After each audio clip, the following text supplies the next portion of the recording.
जिम्मेदारियां लगा दी। बहुत ध्यान से सुनिएगा बात को।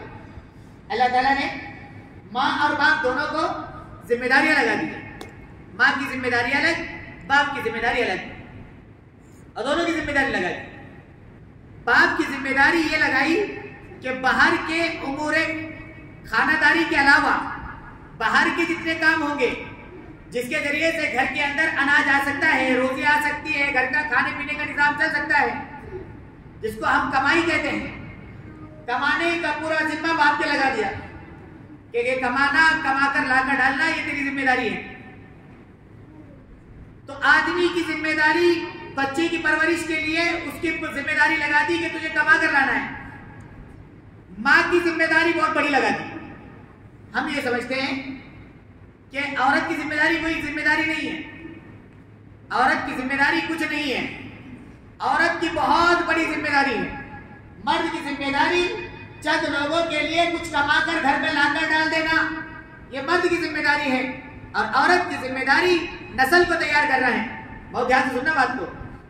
मर्द की जिम्मेदारी चंद लोगों के लिए कमाकर लाकर डाल देना है, लेकिन औरत की जिम्मेदारी नस्ल को तैयार करना है। एक आदमी है, अभी औलाद दुनिया में आई नहीं है, या तो शादी नहीं हुई है या शादी हो गई है, लेकिन अभी औलाद दुनिया में अभी बाप नहीं बना है। उससे पहले, बाप बनने से पहले, शादी से पहले उस आदमी ने अपनी लाइफ गुजारी, जिस तरीके से चाहे गुजारा। लेकिन एक बाप जब बाप बन जाता है, एक वो आदमी जिसको जब अल्लाह औलाद दे देता है, तो अब उसकी जिम्मेदारी डबल हो जाती है। उसको फर्क करना पड़ता है कि उस जमाने को जिसमें वो बाप नहीं था और उस जमाने में जिसमें वो बाप है, दोनों जमानों में फर्क करना पड़ता है। जिसने इस फर्क को समझ लिया और उस फर्क को कर लिया, उस बंदे की दुनिया भी कामयाब, आखिरत भी कामयाब। और जिस बंदे ने जिस तरीके से शादी से पहले था, जिस तरीके से बाप बनने से पहले था, वही लाइफ, वही जिंदगी, वही स्टाइल, वही रहना सहना, वही खाना पीना, वही तौर तरीके, वही जिंदगी के उसूल जो शादी से पहले के हैं, वही उसूल उसने अगर अपना कर रख लिए, तो न ये कामयाब हो सकता है पता है, न दुनिया में और न ही आखिरत में। आखिरत में तो सरासर नाकाम हो जाएगा। इसलिए इस आदमी की जिम्मेदारी सबसे पहले अल्लाह ताला ने ये लगाई कि बाप से ये कहा कि जब तेरा बच्चा पैदा हो तो सबसे पहला काम ये कर कि उसका अच्छा सा नाम रख। सबसे पहले उसके कान में अजान दे, उसको नहला धुला कर पाक साफ कर, उसके माथे का बोसा ले, उस बच्चे को तहनीक करा किसी अल्लाह वाले के पास जाकर। अब तो लोगों का रिवाज ही नहीं रहा, किसी अल्लाह वाले से जाकर उसके पास जाए, उसके पास बच्चे को ले जाए, उसके पास खजूर दे, वो अल्लाह वाला अपने मुंह में खजूर को डाले और खजूर मुंह में चबाकर अल्लाह वाले का वो थूक जो खजूर को लगे और वो थूक के साथ वो बच्चे के मुंह में डाल दे और बच्चे उसको उस थूक को ले ले। हम तो कटाला करेंगे, ये क्या है अजीब तरीके का, बच्चे के मुंह में वो डालना नहीं। अल्लाह के नबी सल्लल्लाहु अलैहि वसल्लम के पास लोग अपने बच्चों को लाया करते थे, या रसूल अल्लाह मेरा ये बच्चा हुआ है, आप इसकी तहनीक कर दीजिए। उसके असरात पड़ते थे, उसके असरात पड़ते थे। हम बाप बनते हैं, लेकिन बाप बनने के जो उसूल है वो उसूल हमारी तरफ से ध्यान में नहीं रहते। हम बाप बनना चाहते हैं, बाप बनना चाहते हैं, औलाद की नेमत चाहते हैं, लेकिन बाप की जो जिम्मेदारियां है उस जिम्मेदारियों को हम अदा नहीं करना चाहते। हम ये सोचते हैं कि हमारे बेटे ने हमको अब्बा बोलना, लेकिन बाप होने के बाद की जो जिम्मेदारी है हम उसको अदा नहीं करना चाहते। इसलिए शरीयत ने कहा बिल्कुल साफ तौर पर कि जब तुम्हारे घर बच्चा पैदा हो उसको नहला धुला कर फारिग करो, साफ सुथरा कर उसको कान में अजान दो, एक कान में अजान दो, एक कान में इकामत कहो। अल्लाह ताला उसको शैतान से महफूज कर देंगे। किसी अल्लाह वाले के पास ले जाओ, उसकी तहनीक कराओ, उसका लुआब दहन उस बच्चे के मुंह में डालो, अल्लाह उसकी बरकत से उस बच्चे की हिफाजत करेंगे, उस बच्चे को नेककार बनाएंगे। वो उसके बाद 7वां दिन हो तो 7वें दिन बच्चे का अकीका करो। लड़का है तो 2 छोटे जानवर में 2 बकरे बकरियां 2 उसके तरफ से ज़िबा करो। लड़की है तो 1 बकरा 1 बकरी ज़िबा करो। अगर बड़े जानवर में कर रहे हो तो लड़के की तरफ से 2 हिस्से रखो, लड़की की तरफ से 1 हिस्सा रखो। 7वें दिन इस अदायगी को अदा करो। लड़का है उसकी खतना करो, लड़का लड़की है उसके सर के बाल उतारो, उस बालों के बराबर चांदी को गिनकर इतने वजन की चांदी कितने की आएगी उतना रुपया गरीबों में सदका कर दो। तुम्हारे बच्चे को अल्लाह ताला बलाओं से महफूज कर देगा, अल्लाह ताला तुम्हारे बच्चे की हिफाजत कर देगा।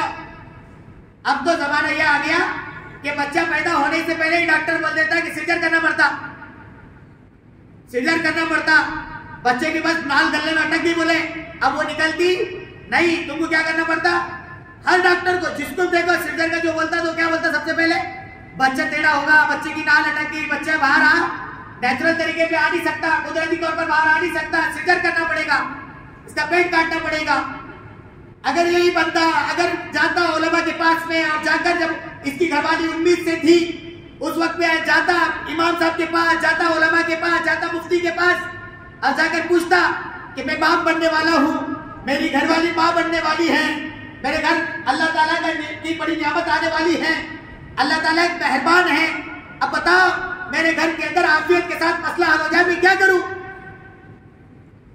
तो बताते थे उलमा तुमको रसूलुल्लाह सल्लल्लाहु अलैहि वसल्लम के तरीके को, बताते थे उलमा उलमा किराम के अल्लाह वालों के मुजर्रबात कि तुम्हारी बीवी जब उम्मीद से हो, हमल से हो और तुम्हारी तमन्ना हो कि तुम्हारे घर औलाद पैदा हो, तुम्हारे घर लड़का पैदा हो, तुम्हारे घर लड़की पैदा हो और नेचुरल तरीके पर हो, कुदरती तरीके पर हो, तो तुमको बताते उलमा कि उसका तरीका यह है कि तुम रोजाना रात में ईशा के बाद जिस दिन से हमल ठहरा है उस दिन से लेकर जब तक के बच्चे की विलादत की होती है उस दिन तक तुम रोजाना सूरह मुज़म्मिल अपने घरवाली से कहो कि सूरह मुज़म्मिल रात में सोने से पहले पढ़े और किसी मीठी चीज पर दम कर खाए, अल्लाह ताला सिरजर से बचाएगा।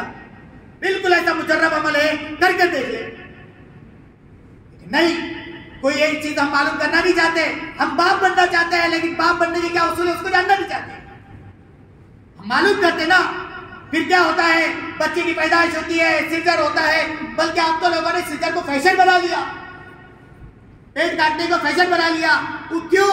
कल कि वो विलादत की तकलीफ बर्दाश्त नहीं होती, हमसे दर्द देखा नहीं जाता, इसलिए क्या करो, फौरन सिजर कर दो। डॉक्टर को पता है कि सिजर करेंगे, नॉर्मल डिलीवरी करेंगे तो 5-7 हजार मिलेंगे, सिजर करेंगे तो 20-40-50 हजार का बिल बनेगा, फौरन बुलाता है। फिर वही अगर अल्लाह की जात में भरोसा होता, अल्लाह रब्बुल इज्जत से ताल्लुक जुड़ा हुआ होता, ये अगर अपने उसूल मालूम किया हुआ होता, अल्लाह ताला इसको परेशानी में मुब्तला नहीं होने देता। ये जो 7 दिन के बाद के मैं तरीके बता रहा हूँ, ये 7वें दिन बच्चे का अच्छा सा नाम रखो, 40वें दिन छल्ले के बाद मत रखो। छल्ला शरीयत में कोई अहमियत नहीं रखता, 40 दिन की कोई अहमियत नहीं है शरीयत में, सिवाय इसके कि ज्यादा से ज्यादा नापाकी का खून औरत को अगर आ सकता है तो 40 दिन आ सकता है। अगर किसी औरत का बच्चे की विलादत के बाद का खून 40 दिन के पहले बंद हो गया, उस औरत पर नमाज फर्ज है। लेकिन क्या करते हैं, खून अगर 15-20 दिन के बाद भी बंद हो गया तब भी 40 दिन उसको गुसल नहीं, उसका गुसल वो देंगे, गांव पहले के आएंगे ना 40वें दिन, 4 बार भी बिठाएंगे, नंगी करके बिठाएंगे, बच्चे को गोद में डालेंगे और फिर लोटा गांव के महल्ले के औरत पानी डालेंगे, तब जाके उसका गुसल होगा। जाएंगे महल्ले की मान सबके पास गुसल का पानी पड़ के दो, जब जाके उसका गुसल होगा। ये जो जहनीत बना रखी है ना, इससे औलाद बिगड़ती है।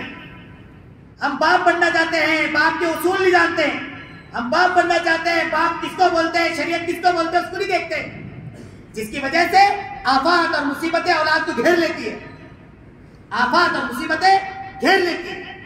अब अगर वो 7वें दिन बच्चे का अच्छा सा नाम रखता, 7वें दिन उसके सर के बाल मुड़ा देता, 7वें दिन लड़का था तो खत्ता कर देता, अल्लाह ताला उसको बलाओं से महफूज कर देता। प्यारे आका ने फरमाया, हजारों रुपए लाखों रुपए दवाखाने में डालना नहीं पड़ते। 7वें दिन बच्चे की तरफ से अगर बच्चा बीमार रह रहा है, फौरन 7वें दिन लड़का है 2 बकरे ज़िबा कर दो, अल्लाह ताला उस अकीकी की बरकत से उस बच्चे को महफूज कर देंगे। बाद उलमा ने यहाँ तक भी कहा कि तुम एक काम करो कि उस बच्चे जानवर का खून लेकर उसके सर पे टालू में मर दो, अल्लाह ताला उससे भी बचा लेगा, परेशानियों से बचा लेगा, बीमारियों से बचा लेगा, तुम्हारा बच्चा महफूज हो जाएगा। लेकिन हमारी तवज्जो इसकी तरफ नहीं आती। अगर हम औलाद की यहाँ से उसूल जानते, पहले क्या करना है हमको बाप बनने से पहले, कितने चीजों को इख्तियार करना है, सबसे पहले तो शादी के बाद अपनी लाइफ को बदल देना है। क्या अब तक जो था उसको बिल्कुल चेंज, अब तक था गफलत वाली थी, अब चेंज करके, नहीं तो शादी के बाद भी वही तरीका उसका, वही जिंदगी उसकी, वही लाइफ उसकी। रात में 12 बजे घर पे जा रहा था, 2 बजे घर पे जा रहा था, शादी के बाद भी वही लाइफ और वही जिंदगी। कैसी जिंदगी गुजरेगी? औलाद आएगी तो कैसे औलाद समझदार बनेगी? औलाद अगर बड़ी होगी तो कैसे औलाद की तरबियत होगी?